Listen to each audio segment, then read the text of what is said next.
अस्सलाम वालेकुम students.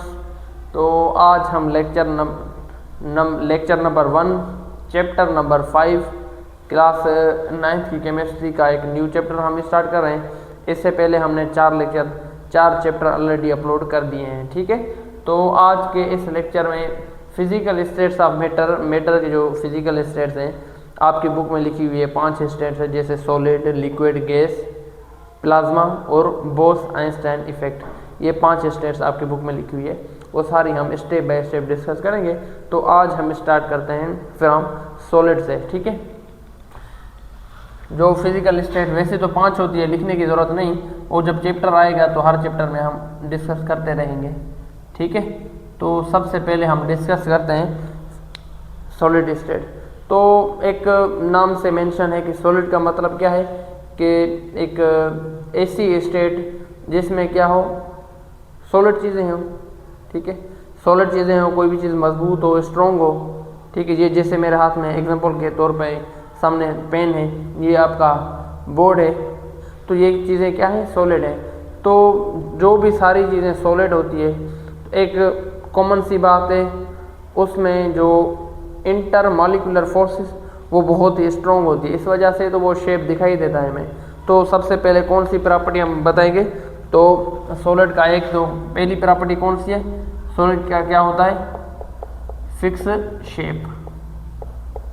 Shape को हम ज्योमेट्री भी कहते हैं, ठीक है। इनकी क्या होती है, सॉलिड क्या होती है, फिक्स शेप या फिक्स ज्योमेट्री होती है। दूसरी बात, as compare to liquid, as compare to gas, solid के अंदर जो इंटर मॉलिक्यूलर फोर्सेस होती है ना, वो बहुत ही स्ट्रॉन्ग होती है। तो सॉलिड में क्या होती है, इंटर मॉलिक्यूलर फोर्सेस क्या होती है, स्ट्रॉन्ग होती है। इस इंटर मॉलिक्यूलर फोर्सेस स्ट्रॉन्ग होने की वजह से क्या होता है, फिक्स शेप होती है या फिक्स ज्योमेट्री होती है, ठीक है। फिक्स शेप होती है या तो फिक्स ज्योमेट्री होती है। फिक्स शेप होने के साथ इनका क्या होता है, फिक्स वॉल्यूम, ठीक है। और अब देखें ना, फिक्स शेप है, फिक्स ज्योमेट्री है, फिक्स वॉल्यूम है, तो इनकी जो मेल्टिंग पॉइंट होती है ना, वो भी क्या होती है, हर सॉलिड की क्या होती है, फिक्स मेल्टिंग पॉइंट होती है। क्या होती है, fix melting and boiling point, ठीक है। Fix melting and boiling point होती है। ये कुछ बातें रही, ऐसे समझिए कि ये हमने इंट्रोडक्शन में कुछ चीज़ें बातें की है, ठीक है। आगे हम स्टेप बाय स्टेप प्रॉपर्टी की तरफ आएंगे, वो हम देखते हैं सब। तो इधर हम डिस्कस कर लेते हैं प्रॉपर्टीज ऑफ सॉलिड, इधर लिख भी देते हैं प्रॉपर्टीज ऑफ सॉलिड, ठीक है।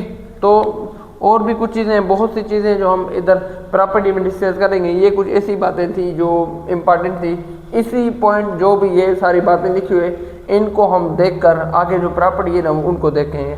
तो सबसे पहले जो प्रॉपर्टीज है सॉलिड की, तो उनमें से जो सबसे पहले हम लिखते हैं मेल्टिंग पॉइंट, ठीक है। ऐसी चीज़ जो मेल्ट हो, सॉलिड लिक्विड में कन्वर्ट हो या लिक्विड गैस में कन्वर्ट हो, उसको कहते हैं मेल्टिंग। अब उसमें हमने एक और टर्म लगा दिया, पॉइंट। एक ऐसी पॉइंट जिस पॉइंट पर सॉलिड लिक्विड में कन्वर्ट हो, उस पॉइंट को कहते हैं मेल्टिंग पॉइंट, ठीक है। तो हम डिस्कस कर रहे हैं मेल्टिंग पॉइंट। तो मेल्टिंग पॉइंट को डिस्कस करते हैं, the point eight which solid, the point at which solid melt at equilibrium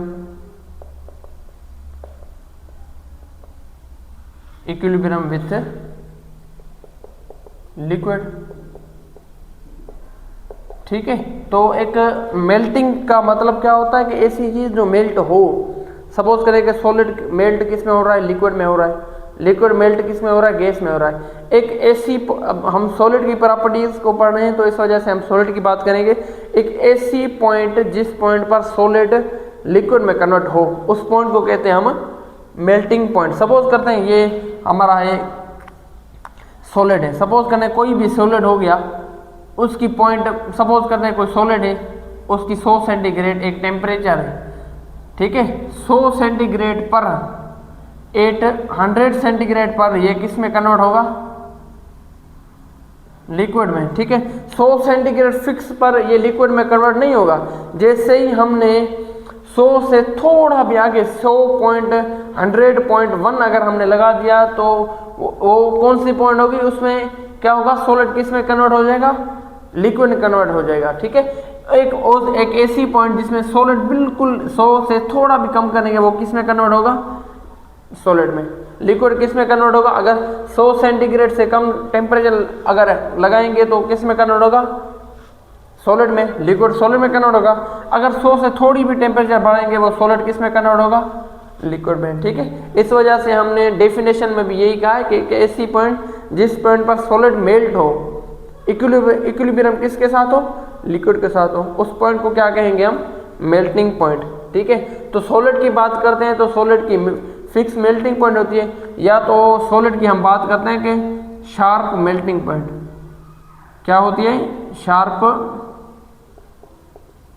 का मतलब भी एक ऐसी पॉइंट, या तो ऐसे समझिए कि एक रेंज होती है, एक सपोज करें एक सॉलिड है, एक उसकी एक रेंज होती है, मीन्स के 100 सेंटीग्रेड से 120 सेंटीग्रेड तक कोई सॉलिड मेल्ट हो, मीन्स के उसकी हम फिक्स एक रेंज बता रहे हैं ना, उस रेंज को कहते हैं शार्प, ठीक है, sharp melting point of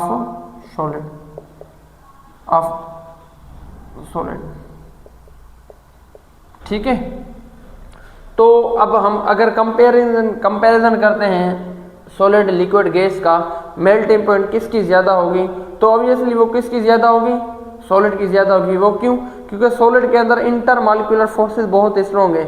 intermolecular forces ये जो हमने इधर जो स्टार्टिंग में भी जो हमने चीज़ों का बेसिक बनाया था ना, वो ये ऐसे समझिए कि ये सपोज करें ये कंटेनर है, इसमें पार्टिकल है, ठीक है। अगर सॉलिड के पार्टिकल वो क्या होंगे, बिल्कुल एक दूसरे के साथ क्या होंगे, क्लोज होंगे। अगर वो सेम बात अगर लिक्विड में करेंगे तो उसमें क्या होगा,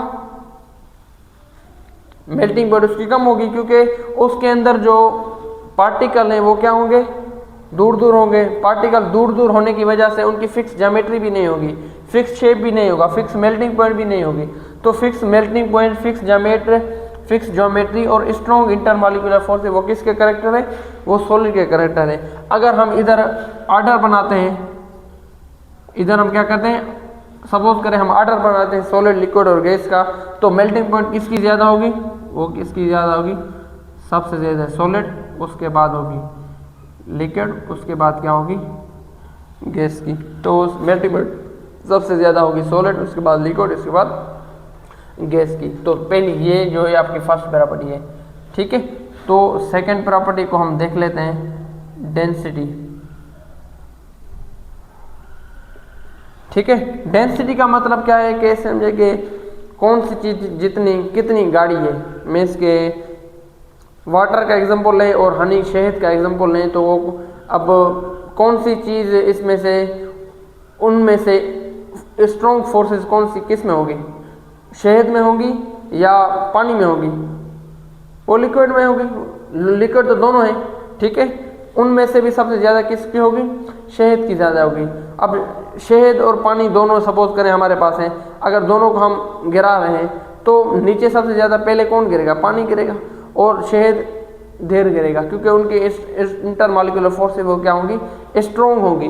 तो अब डेंसिटी की बात करते हैं, तो डेंसिटी को हम अगर डिफाइन करते हैं तो किस तरीके से हम डिफाइन करते हैं, इसको डिफाइन करते हैं एज आ, लिख देता हूँ चले, डिफाइंड एज, किस तरीके से डिफाइन करते हैं, मास पर यूनिट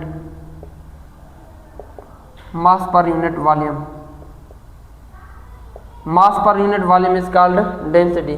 तो इसका डेंसिटी को डिनोट करते हैं किसके साथ, डिनोटेड बाय डी, ठीक है। इस ऐसे डी के साथ डिनोट करते हैं, ये मैंने ऐसे ही लगा दिए, वैसे ओनली डी से डिनोट करते हैं डेंसिटी को। ठीक है। अब डेंसिटी का एक फॉर्मूला भी होता है, डेंसिटी का फॉर्मूला क्या होता है, मास, और पर का मतलब है, पर का मतलब है नीचे वाली साइड, ठीक है, और नीचे क्या आएगा, वॉल्यूम। मास पर unit volume is called density. Mass का यूनिट क्या होगा, केजी, और वॉल्यूम के यूनिट तो बहुत हैं। वॉल्यूम का लीटर भी यूनिट है, वॉल्यूम का सेंटीमीटर क्यूब भी यूनिट है, वॉल्यूम का डेसीमीटर क्यूब भी यूनिट है, तो वॉल्यूम के बहुत यूनिट है। तो इधर हमने कौन सा लगा देना है, कोई भी लगा दें, चले मैं इधर लगा देता हूँ लीटर, केजी पर लीटर। ये किसका यूनिट है, आपकी डेंसिटी का, ठीक है। अब आप ही मुझे बताएं कि जिसमें इंटरमॉलिक्यूलर फोर्स स्ट्रॉन्ग होगी, क्या उसकी डेंसिटी कम होगी, बिल्कुल नहीं, उसकी डेंसिटी की ज़्यादा होगी। तो यही जो सेम आर्डर है ना, ये जो नीचे लिखा हुआ, ऊपर जो लिखा हुआ है मेल्टिंग पॉइंट का, यही सेम आर्डर, डेंसिटी का भी यही सेम आर्डर है, ठीक है। तो एक और प्रॉपर्टी है, थर्ड प्रॉपर्टी है रिजिडिटी। रिजिडिटी का क्या मतलब है कि कौन सी चीज़ कितनी रिजिड। रिजिड का मतलब है कि समझिए कि हार्ड। रिजिड का क्या मतलब है, हार्ड या स्ट्रॉन्ग। अब आप ही मुझे बताएं कि सॉलिड स्ट्रॉन्ग है या गैस स्ट्रॉन्ग है। तो ऑब्वियसली ये जो सेम आर्डर ऊपर लिखा हुआ है, ये सेम आर्डर इधर ही अप्लाई होगा कि रिजिडिटी मीन्स के मजबूती या स्ट्रॉन्गनेस वो किसकी ज़्यादा होगी, वो सॉलिड की ज़्यादा होगी। तो किसकी ज़्यादा होगी, क्योंकि सॉलिड के अंदर इंटरमॉलिक्यूलर फोर्सेस क्या होते हैं, स्ट्रॉन्ग होते हैं, लिक्विड एंड गैस, ठीक है। यही कुछ प्रॉपर्टीज़ हैं आपकी बुक में जो लिखी हुई हैं, उनको हमने अच्छे से डिस्कस किया। अभी सॉलिड के जो टाइप हैं उनको हम देखते हैं। एक होता है अमॉर्फस, दूसरा होता है क्रिस्टलाइन। आप इसका स्क्रीनशॉट निकाल लें, ठीक है। तो अभी हम डिस्कस करते हैं टाइप्स ऑफ सॉलिड, ठीक है। सॉलिड के दो ही टाइप होते हैं, एक होता है क्रिस्टलाइन सॉलिड, एक क्या होता है, क्रिस्टलाइन सॉलिड, एंड दूसरा होता है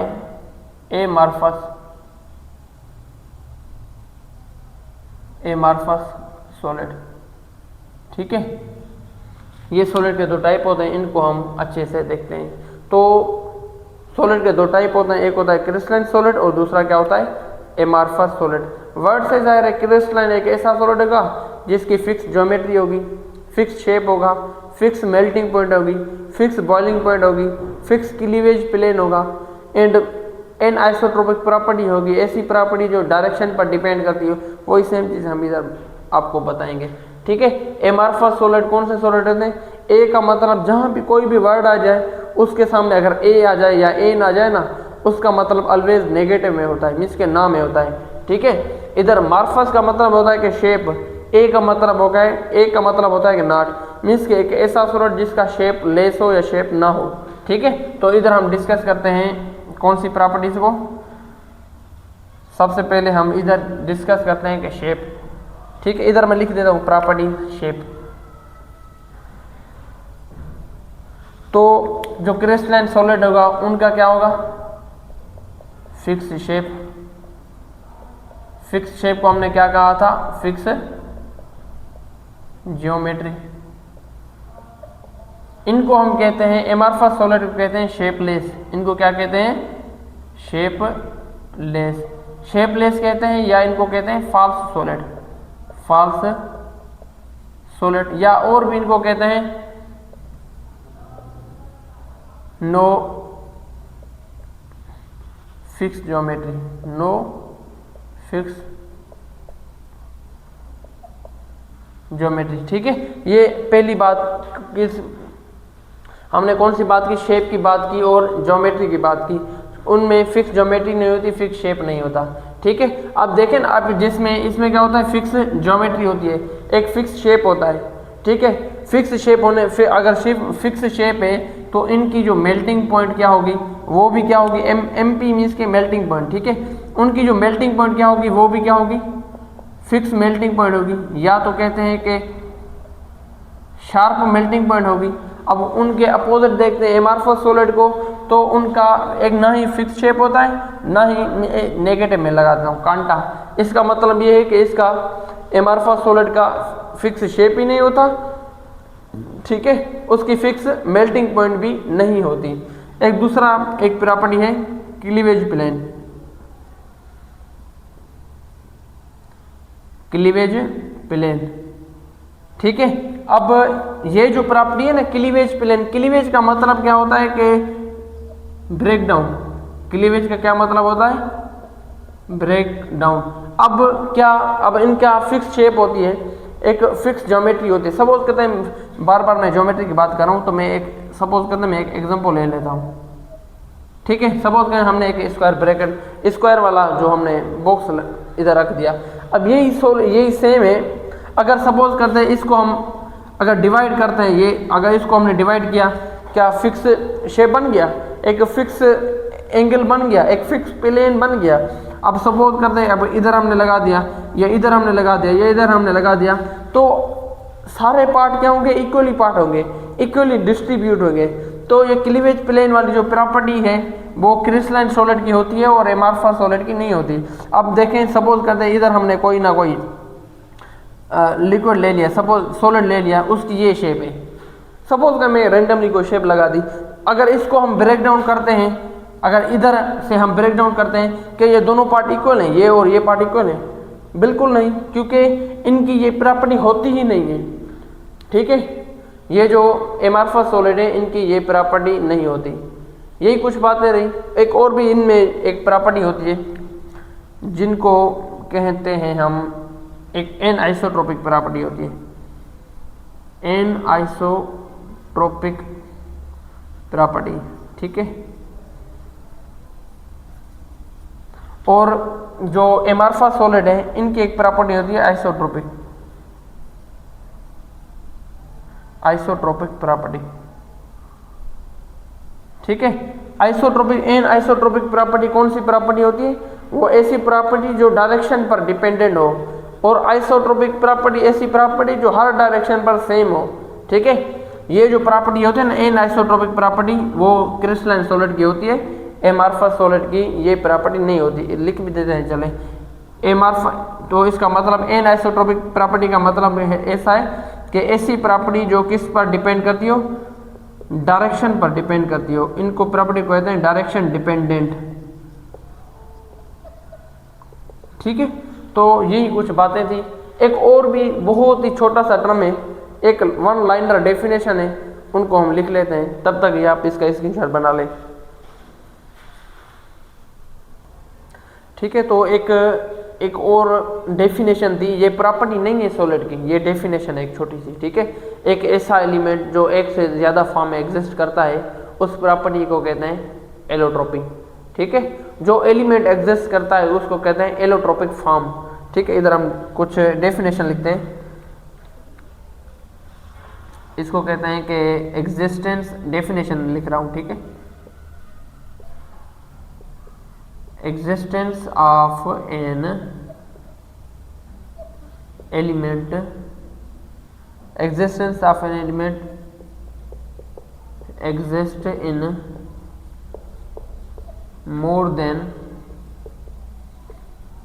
one form, ठीक है। एक ऐसा एलिमेंट जो एक एलिमेंट एक ही हो, उसकी डिफरेंट शेप्स हो, ठीक है। वो एक से ज़्यादा शेप में एग्जिस्ट करता हो, उस एलिमेंट को कहते हैं हम एलोट्रोपिक, ठीक है। उस एलिमेंट को कहते हैं एलोट्रोपिक फॉर्म, ठीक है।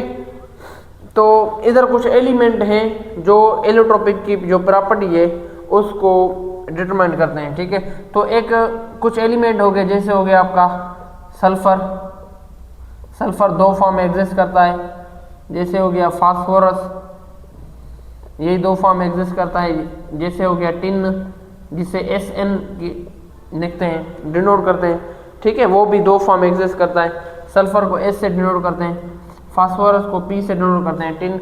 एक दूसरा हो गया कार्बन, ठीक है, कार्बन को C से डिनोट करते हैं। तो इधर हम कुछ और भी बातें डिस्कस करेंगे। आपकी बुक में कार्बन की फॉर्म लिखी हुई है कुछ, ठीक है। कार्बन की आपकी बुक में कुछ फॉर्म लिखी हुई है जो एक से ज़्यादा फॉर्म एग्जिस्ट करते हैं। जैसे आपका हो गया डायमंड, ठीक है, जैसे हो गया क्या डायमंड, ठीक है। वो भी कार्बन का बना होता है, जैसे हो गया ग्रेफाइट, वो भी कार्बन का बना होता है, जैसे हो गया ग्रेफीन, वो भी कार्बन का बना होता है, जैसे हो गया फ्लोरेंस, ये भी कार्बन का। ये कुछ एग्जांपल है वो अपने ध्यान में रखने हैं, जैसे हो गया डायमंड हो गया ग्रेफाइट, ग्रेफिन, फ्लोरेंस, ठीक है। अब इन दोनों में से भी अब बात करते हैं। डायमंड की बहुत सी प्रॉपर्टी है, डायमंड की, ग्रिसलाइन की, तो ये फर्स्ट ईयर में हम पढ़ेंगे अगर वहाँ तक हम पहुँचे तो। अब 9th पढ़ रहे हैं तो इंशाल्लाह एक दिन आएगा कि हम फर्स्ट ईयर भी पढ़ेंगे और बहुत ही डिटेल में, बहुत ही अच्छे से पढ़ेंगे। तब मैं आपको याद दिलाऊंगा कि मैंने ऑलरेडी ये सारी चीज़ें पढ़ा दी हैं, ठीक है। तो ये रहा आज का हमारा लेक्चर, जिसमें हमने फिजिकल स्टेट्स ऑफ मैटर में भी हमने सॉलिड को कंप्लीट पढ़ा। तो नेक्स्ट लेक्चर में हम लिक्विड करेंगे, उसके बाद हम सॉलिड करें, उसके बाद हम फिर गैस करेंगे, फिर प्लाज्मा और फिर बोस-आइंस्टाइन इफेक्ट, ठीक है। ये कुछ बातें थी। तो हमारे चैनल को लाइक करें, सब्सक्राइब करें, फॉलो करें, शेयर करें। अस्सलाम वालेकुम।